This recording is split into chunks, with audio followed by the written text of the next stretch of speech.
আসসালামু আলাইকুম প্রিয় উপস্থিতি দেশবাসী, আপনারা যারা দেখছেন, আমি এখানে আমাদের বানিয়াচং উপজেলা 12 নং সুজাতপুর ইউনিয়ন কুমড়ি যাওয়ার পথে একটু রাস্তা দেখাচ্ছি। আপনারা দেখেন যে বাংলাদেশের যে যেখান থেকে দেখছেন আপনাদেরকে দেখাচ্ছি রাস্তা।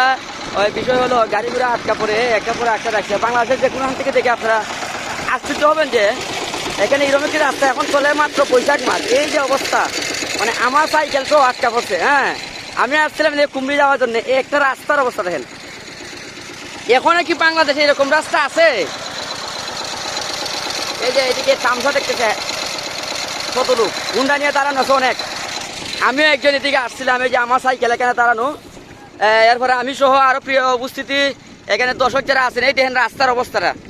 হ্যাঁ, বাংলাদেশে কোনো কোথাও আমার মনে হয় কোনো জেলায় এরকম নাই, যেটা আমাদের হবিগঞ্জের বানিয়াচং উপজেলা এটা অন্তর্ভুক্ত রয়েছে। সুতরাং সম্মানিত প্রিয় উপস্থিতি, আমাদের উন্নয়নের বাংলাদেশ, ডিজিটাল বাংলাদেশ গড়ি, ডিজিটাল বাংলাদেশ করলে সকলকে নিহিত বাংলাদেশ হয়। তাহলে বাবায় পাঁচতলা তৈরি করলে কিন্তু এক ভাইকে গাছতলা দেন, সবাইকে পাঁচতলা দেয়। সুতরাং আমরা এদিকটা কেন দুর্বল? স্মার্ট বাংলাদেশ মুখে বলি ঠিকই, কিন্তু আসলে বাস্তবে কিন্তু এটা করতে পারতেছি না। এটাই আমাদের কার্যক্রম।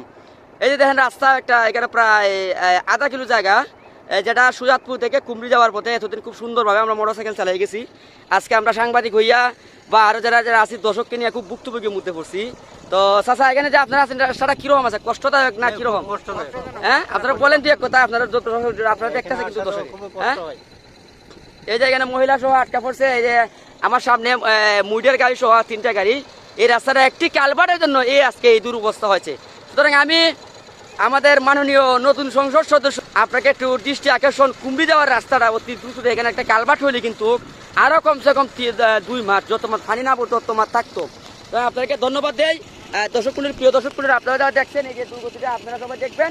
এই যে মানুষ এদিকে দেখতে পাচ্ছেন না, এদিকে যেতে পারছেন না, মধ্যখানে রয়েছি। সবাই ভালো থাকেন। এই টিম বার্তার পক্ষ থেকে সবাইকে ধন্যবাদ জানিয়ে দেশবাসীকে এই দুর্গতি আমরা ভুক্তভোগী মানুষদেরকে দেখিয়ে সবাইকে ধন্যবাদ দিই। আসসালামু আলাইকুম।